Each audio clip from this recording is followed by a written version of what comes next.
Testing, testing. Oh. Hello everybody, welcome back to the channel. Today we have got a 163 ML55 AMG. Now this is Matt from High Peak Auto's car. He's wanted one of these for quite a while. You see, the ML55 is just one of those cars that I've always fancied ever since being a kid. We've spoke about it in the past quite a lot, and he's finally bought one. I'm quite pleased for him.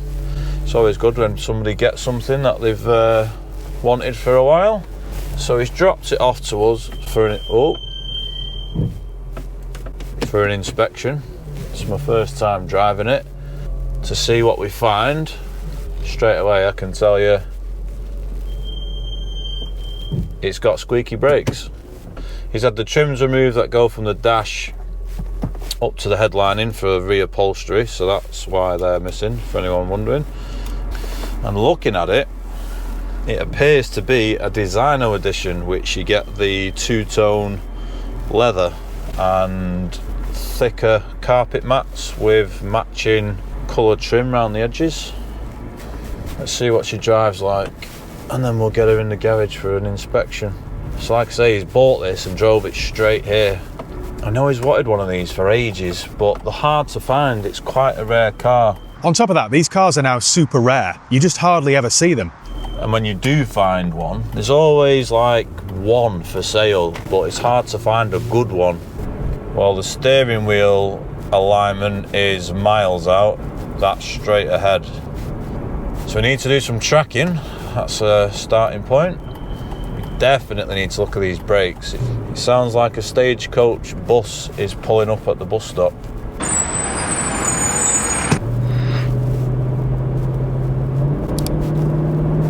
Good old V8. Now I'll obviously leave a link below for Matt's video. I'm not going to review the car too much because that's Matt's job, but he's already done a video of when he purchased the car. The first appearances, it looks really nice, and it's also nice that it's not silver.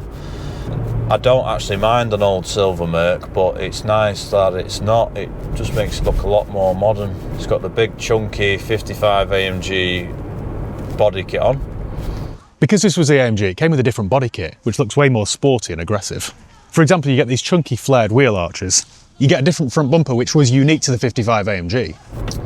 Got heated seats, aircon. Let's play with some things, make sure everything works. All the windows work. Yes, yes, yes. Check the horn works. Yes. Always risky testing a horn, because obviously as soon as you press it, everybody looks at you. Oh, we've got a sunroof. Should we see if that works? It's always risky testing a sunroof on an old car as well, because if it is broke and nobody's told you it's broke and you open it and you can't get it closed, you're in big trouble. I've been there before. Matt would have told us. Oh yeah, lovely stuff. It is nice having a sunroof in a car. Oh, so far so good. Got volume on the stereo. Yeah. I did notice that the wooden tray down by the gear lever has come detached from the roller, so we need to get some kind of glue, some two-part bonding or something to glue that back in. So what's the mileage on this beast? 90,000 miles. It's not bad at all, is it? I mean, how old's this car? Didn't clock the veg. Is it an 02? 03? Fuel lights on, typical V8 problems. So this is a 7-seater, and it has electric rear quarter glasses, which are really good feature. They both work. It's got the original mercedes-benz Nokia 3310 in the center console, which works. Folding mirrors work in and out, down, left, right. These are the things you need to be doing, guys, when you're looking at buying a used Merc. Just make sure everything works. Don't expect everything to work on an old Mercedes. That'd be unrealistic. Nothing second-hand is going to be perfect. However, so far so good in here, not too bad. Traffic is terrible, and we need fuel. Oh yeah. The throttle pedal bushes wear out and the pedal moves all over the place. This one's the same. So I think what we'll do now is we'll get it in the garage, get it on the ramp for inspection, and see what we find. We'll see you back at the garage. Right, we've got the car on the ramp. We're going to just take you through what we have found, have and haven't found. We'll start at the front of the car. Looking around the car, I can tell you the car has had some money spent on it already, which is good news. As you can see here, it's had a brand new lower ball joint. Very common item to fail on an ML. In fact, if you look at that ball joint there, see how it's got like a castle nut on the bottom? That's a good indication to tell you they've been replaced, because if you look at this side, it's pressed in with no castle nut, and that means that's the original joint. And sure enough, that has got play in it. There's one on the front and one on the back that needs replacing. But anyway, while we're at the front anti-roll bar bush on this side is all starting to crack, and there's a big gap at the top, not on this ramp but on the 4-post ramp. The bar is moving inside the hole. Also, that bush is on the wrong way around. That flat spot should be up against that side of the wishbone. So we're going to take the roll bar off and replace the full set of anti-roll bar bushes. One, because that's on the wrong way and it's sagged and cracked quite badly. We're going to change the inners as a while we're in there. Very common, again, on the 163 ML. The bolt that holds the anti-roll bar clamps around the bush, that bolt is very, very common for snapping when you're trying to do it. So such a simple job can turn into a bit of a pain, to be honest. So that's the front of the car. Front anti-roll bar bushes and one ball joint. As you can see up here, it's had a new shock absorber at some point in its life. So it's always a good indication that somebody's spent some money. Just going to see if I can show you the play in the... You probably can't pick that up on camera, but that has got slight play in it, and I'm using one finger on a flathead screwdriver. Slight play near side rear ball joint, which we've explained. See if I can show you this one. I have advised this, as in, did you want to see how it goes on at its next MOT, but Matt said no, just get it done. It's kind of Matt's style, just to get things done now.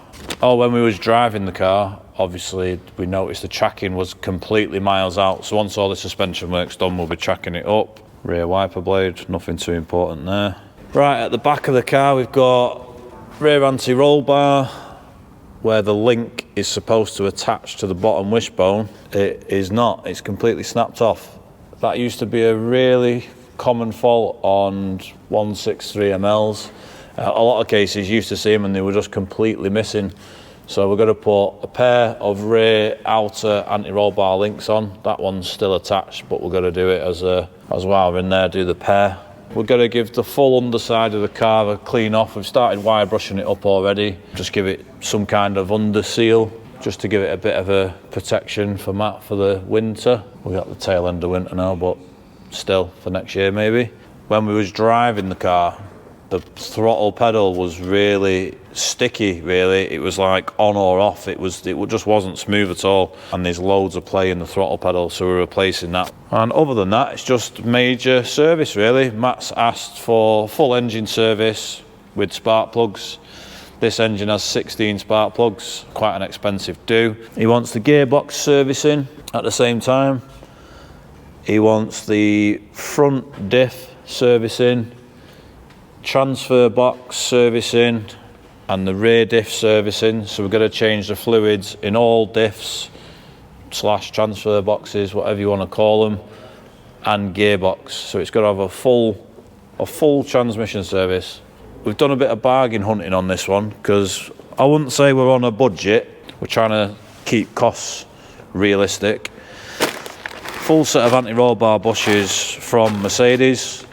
Nice and cheap, I think they're about 40 quid. Throttle pedal, again I think that's about 30 quid. Nothing too interesting there. Spark plugs, all genuine. Air filter, genuine. Cabin filter's already been fitted. So what have we got here? We've got a front lower ball joint. I've had to search around for all these parts online, and they've come from various different suppliers.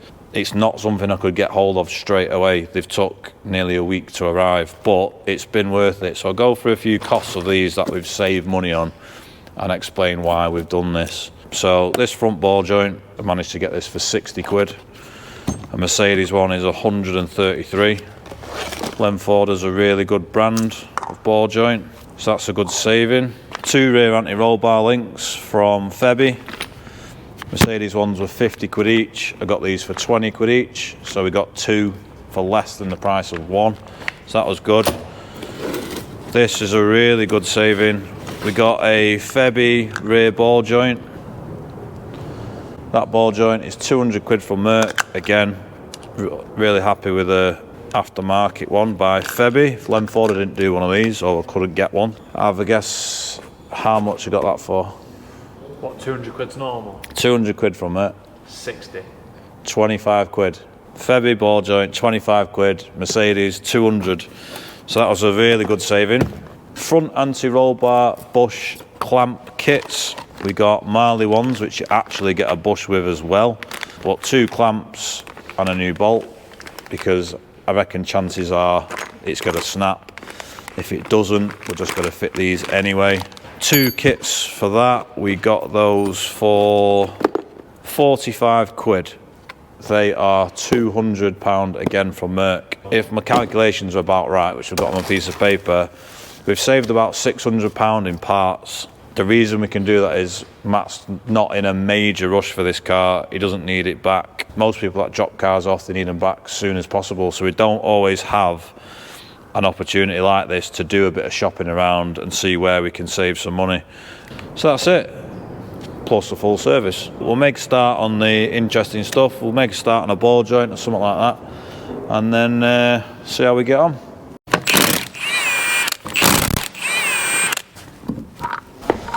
I think we'll get all the suspension-y stuff out of the way. Let's get this roll bar link off. We're going to have to take the roll bar link off to do the ball joint, so it's a bit of a 2-in-1. I'm doing the back ball joint and links, and Dan, our new member of staff, is doing the front ball joint. You might recognise Dan, he's been on the channel before. We borrowed one of the lads from the Volkswagen specialist to help us do it next door. He gave us an hand with a diff and he never went back, so we've kind of inherited him. But yeah, front ball joint's very similar to the back, so we'll just film the one, but it gets the idea across. It's an odd design, but it's actually a good design. I'm surprised that didn't snap, to be honest, but I'll show you how it works. So that goes in between the wishbone and the anti-roll bar link.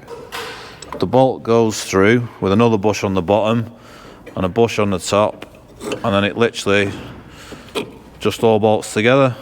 I've not done one of these for ages. The plan is, that's because there's not many on the road anymore. So what we're going to do is, I've unbolted the nut for the rear shocker, shocker/spring, McPherson strut if you want to be specific. They used to be really common for springs breaking. You used to have to buy the full strut with a spring already on it. Unbolt the rear wishbone, lower that down. That should move this ball joint towards me, and then I can get the top nut off, press that out, press the new one in, and then we're in business.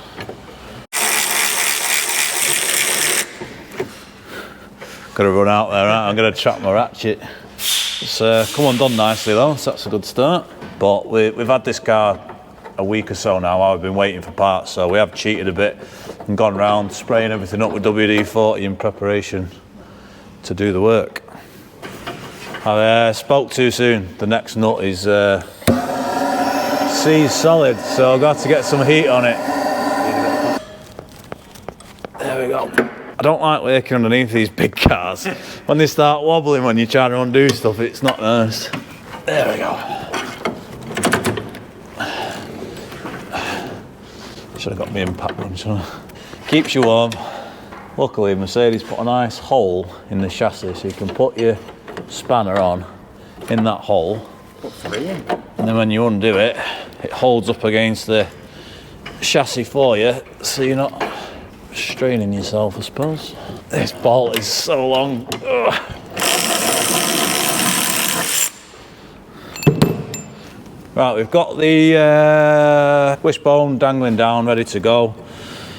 I just need to, the bottom of this strut actually has a ball joint on it, so I'm going to put the nut back on. I'm going to put my air hammer with a socket attachment on the end, and I'm just going to air hammer that through, and the reason I'm doing that is so I don't mushroom the threads, and we're literally not going to damage anything. It's just a nice safe way of getting the ball joint out. Job done. There we go. Yeah, you can see the play in that joint, it's got zero resistance in it at all. If I get the new joint, I won't even be able to turn it with my hands. The whole thing's turning. I've got an idea. Why don't we leave the ball joint bolted to the wishbone, press it out, air gun the whole thing out, gun it off in the vise. Good genius. I love that air hammer. I'd highly recommend it to anyone. Stick that in the vise, blast it off with a nut.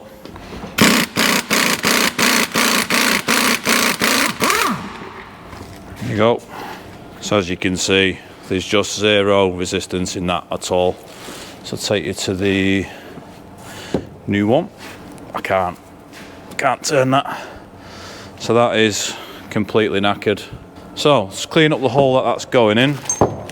Got a new nut. The installation of these is made quite simple.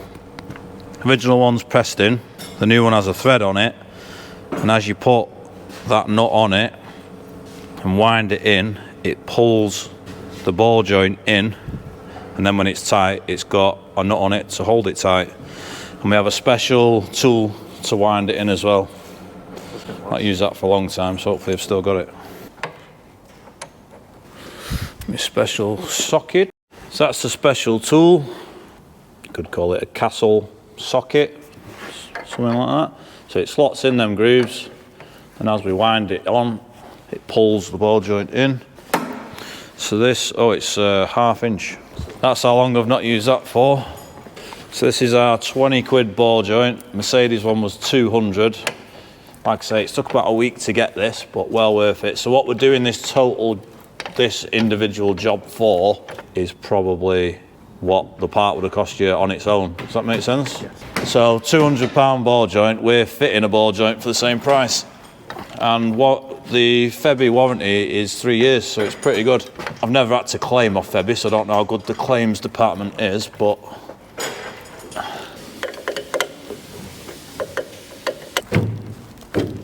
that's it.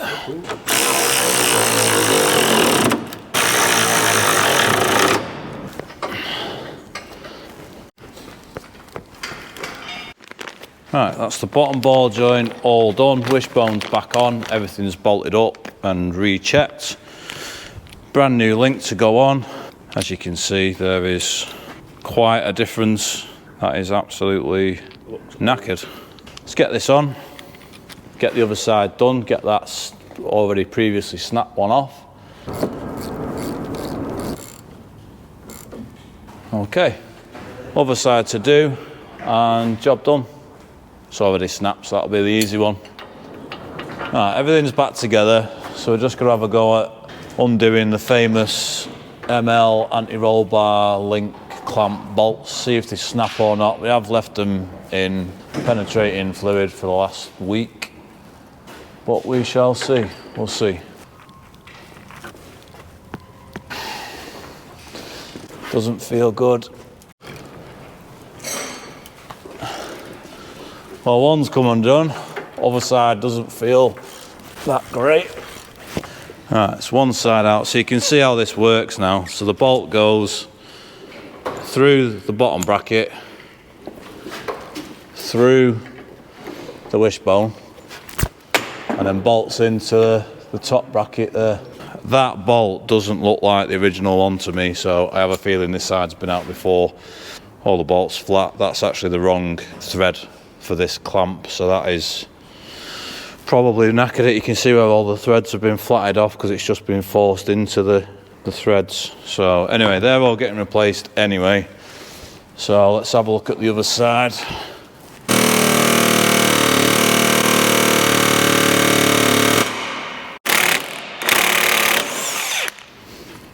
Snapped. What we'll do now is we'll unbolt the roll bar, pull it out of that side, and then we can assess getting the bolt out. That's it. Right, so now we're just left with the remains of the clamp. Try and get this bottom clamp off, see if we can air hammer the remaining of the bolt out.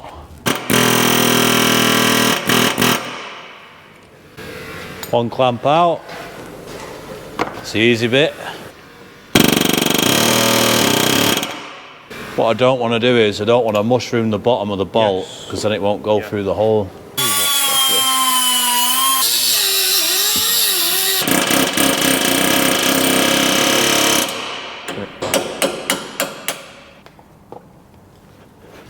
Right, we've finally got everything out, as we thought.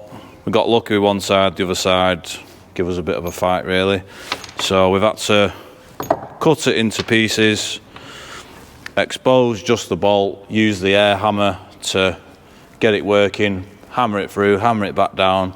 As it's come through the top, keep chopping bits of the bolt off so we can get it out without damaging the CV boot. Anyway, finally all out. So good job of replacing all that worn out scrap.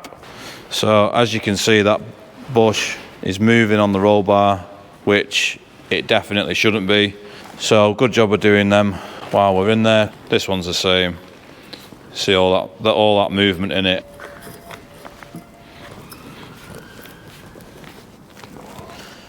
One down, 3 to go. Yep. So as I was explaining before, the opposite side, I think it's been replaced before because the bolt came out and it's a different size to this side.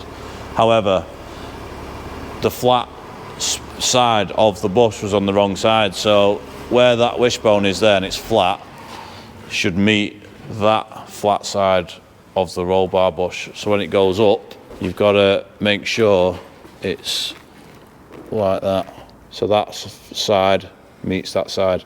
So we'll get that bolted up now. We're going to go home. And that's about it for the day.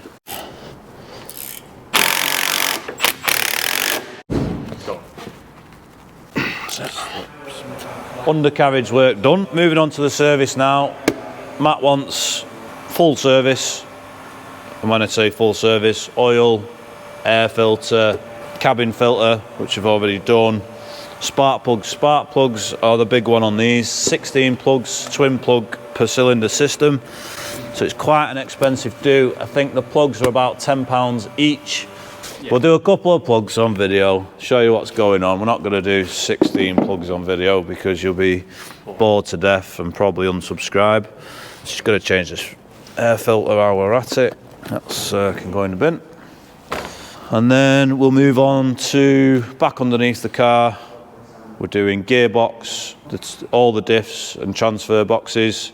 So we're doing all fluids in transmission. So transmission, front diff, transfer box, rear diff. He wants a clean bill of health with this. So we have a special tool to pop the coil leads off on this. It's actually a 17mm spanner with a bit of a grinded flathead, but that is the actual Mercedes tool. So how that works is you use it as a bit of a pry, and you just pry off the rocker cover. That's one off. It's going through Nathan's toolbox. He's trying to fob me off with his cheap ratchets. He won't let me use these posh ones. I'll use the nice snap-on ones. Fobbing me off with the old knackered ones. I remember that when you want to use my stuff. Right, let's get a couple of plugs out. I'm not actually sure on spark plug service history for this car, so might want some changing anyway. We did take a couple out for inspection and they do look pretty old.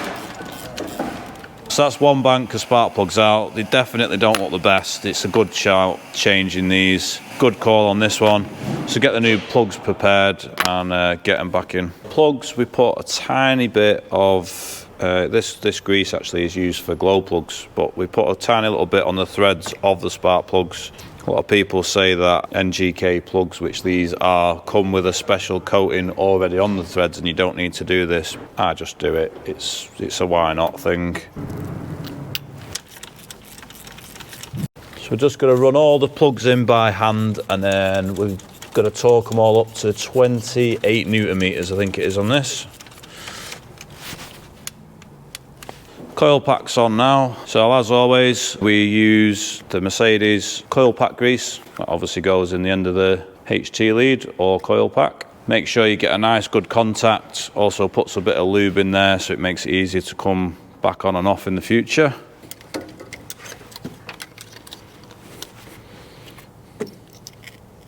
So just going to tighten up the last coil pack now, and that is one bank of spark plugs done, so that's 8 down and 8 to go. But we're not going to show you the other side because it's the same. Brand new air filter, genuine. The reason it's genuine is because it's the same price as an aftermarket if you go in for like brands. Alright, that's the spark plugs all done. Got to get the car back on the ramp, move on to transmission, servicing and diffs and everything else. But either way, let's get it on the ramp and crack on. Got the engine oil draining, going to move on to the gearbox service, then the diffs, work our way backwards. Oh yeah, that's definitely not been changed in a while, that is quite dirty. I think we'll give that a good flushing out, but yeah, that is a very good call, changing that. You can see the colour of it, should be a nice cherry red colour.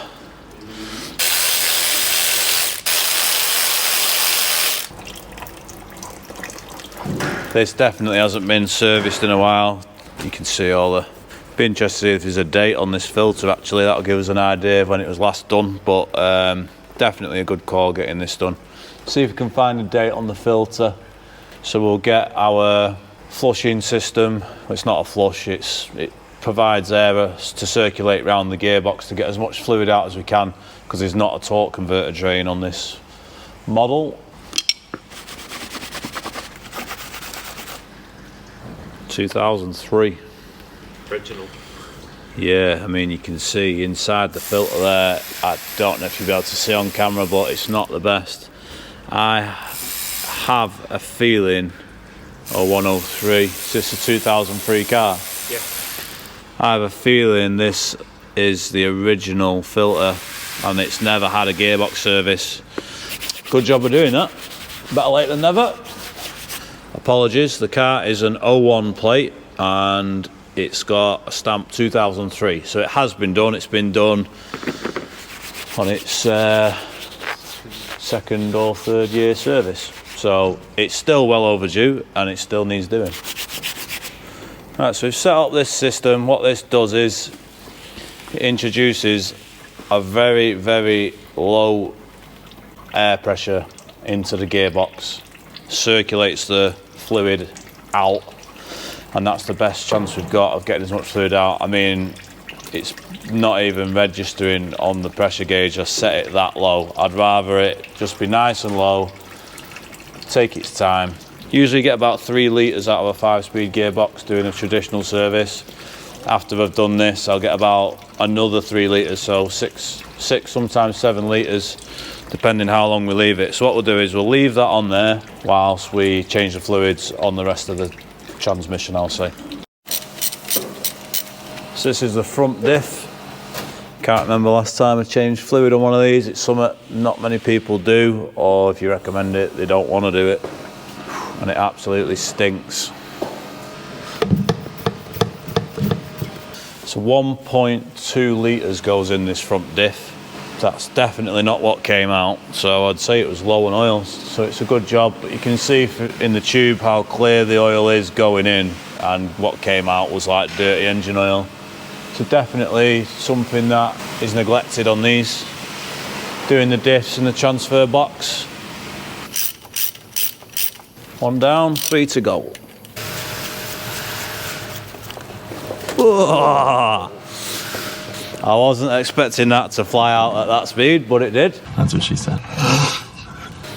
This is the transfer box, and that oil is supposed to be red gearbox fluid. This, As you can see in the syringe, that's the colour it's supposed to be. Not doing very well here, they're making a right mess. I swear somebody's going to say, oh, you should have some of the oil drain things that go up here and do this and do that. I haven't got space for oil drainers, so we have buckets. They cost less, they're easier to store, and we can lower the car down and do other stuff while stuff's draining. So that's the transfer box done. As you can see, nice red colour. Final one, rear diff. Yeah, colour's a bit better than the front diff, isn't it?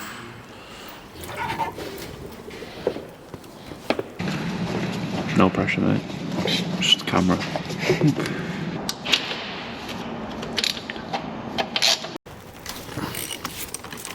Just took the oil cap off, bit creamy on the top. That is not because the head gasket is gone. In this case, it has a neck on the top of the engine, and because this car doesn't get driven a lot or for a long distance, that will literally be condensation. We've drained the full engine oil and there was no indication of cream, I'll call it, at all. So get that cleaned up, get the oil filter changed, get some fresh oil in.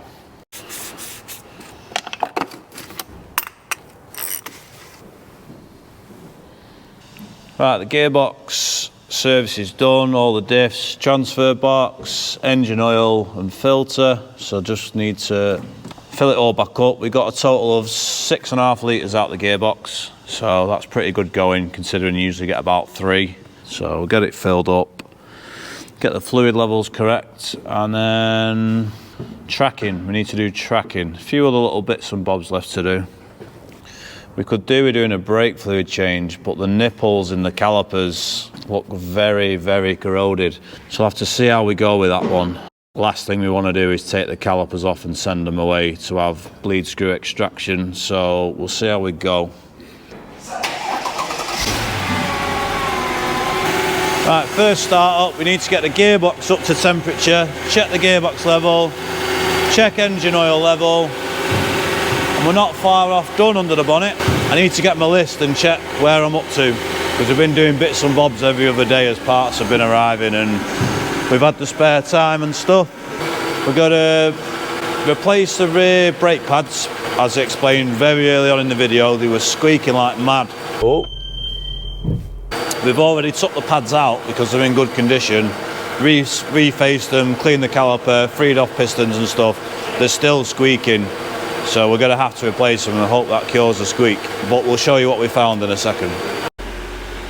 Right, so we've got the old pads out, and they're a bit strange actually, because it's got genuine discs on it all round, but the rear pads are aftermarket. They're actually Jurid rear pads. They've not got the anti-squeal backings on, which the genuine ones have on, which are clipped on. If I flip the pad over, you can see the chamfering is different, so that on the corner of the pads, whereas that's on the edges. So this is why we always stick to genuine brakes, because they're just better. They're just better. These rear pads were £30 for a set of pads. It's just here and there. I wouldn't be surprised if they were the same price, because people just don't expect the genuine stuff to be that reasonable. But yeah, you can clearly see the difference. So let's get them out. Hopefully this cures our problem. So I've just looked more, don't want to say in depth, anyway, I've just looked inside the box from Mercedes. You actually get a second shim as well, which places on top, and there's very clear instructions what to do here. Place the steel shim on top of the old one, obviously, but it says to place dots of grease on top of that and then put that shim on before applying it again, which you definitely don't. That's not even got an anti-squeal bracket on it, let alone 2. So buy genuine brakes.